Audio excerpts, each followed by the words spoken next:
아파트 안에서 여러 가지 갈등이 일어나는데 그중 하나가 소음도 소음이지만 또 한 가지 요즘처럼 창문을 열어놓고 많이 지내는 분들 흡연 때문에 이웃 간의 갈등이 빚어지고 있습니다. 집이나 베란다에서 창문을 열고 흡연을 할 경우에 다른 세대에도 냄새가 그대로 다 퍼지죠. 갈등이 될 수밖에 없습니다. 자, 그런데 흡연 갈등으로 물별하게 경찰까지 출동하는 일이 발생했습니다.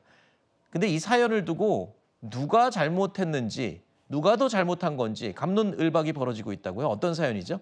아랫집 남성이 굉장히 오랜 기간 동안 흡연을 해와서 이제 윗집 여성은 지속적으로 피해를 보고 있었다라고 주장을 하고 있습니다. 네. 그런데 이제 내려다 보니까 베란다에서 담배를 피고 있는 이 흡연자를 발견하고 네. 윗집 여성이 화가 나서 홧김에 물을 뿌려버렸다고 합니다. 담배 핀다고? 그렇죠. 이제 이에 또 격분한 이 아랫집의 흡연자가 윗집으로 올라왔는데 초인종을 계속 누르다가요. 문을 열어주지 않자 이 현관문에 이 개폐 장치를 일부 부수고 침입을 시도했다는 겁니다. 아, 그러면 남의 집 문을 또 윗집 문을 부수고 들어갔어요, 저 남자는? 그렇죠. 이를 두고 지금 흡연권과 협연권의 그 갈등 문제에서 더 나아가서 물을 뿌린 행동부터가 잘못됐다. 아니다. 지속적인 흡연, 거기다가 문을 부수려는 시도까지 한 이 아랫집 흡연자가 문제다. 갑론을박이 벌어지고 있는데 이게 쉽지만은 않은 문제입니다. 왜요? 우리가 왜 금연 아파트 지정, 금연 구역 이런 이야기 많이 들어보셨잖아요. 네네.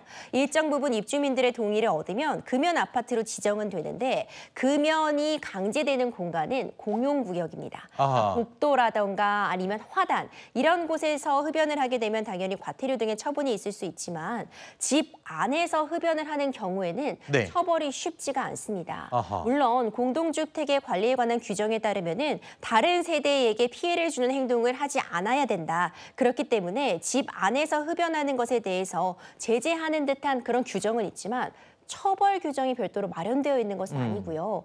제재를 하려고 한다고 해도 이걸 적발도 어렵고 관리사무소도 출동 이후에 마땅히 제재할 방법이 없어서 계속해서 이런 집 안에서의 흡연은 논란거리가 되고 있습니다. 저게 지금 집에서 굳이 피실 거면 문 꼭 닫고 이불 뒤집어쓰고 혼자 피면은 되잖아요.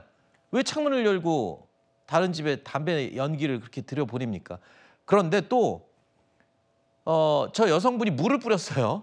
근데 그 물 뿌린 게 폭행죄에 해당이 된다면서요. 그렇죠. 이번 사안 같은 경우에는요. 양쪽 모두 처벌이 가능해 보입니다. 네. 지금 아랫집 베란다를 향해서 물을 뿌려버렸는데 이것도 폭행의 한 유형입니다. 내가 직접 주먹이 날아간다거나 흉기를 사용하지 않아도요. 물을 뿌린 것 자체가 유형력의 행사로 평가될 수 있거든요. 아하. 이 역시도 폭행에 해당하고 문을 부순 것도 특수 주거 침입 같은 부분이 문제될 수 있어서 두 사람 모두 처벌이 가능한 상황입니다.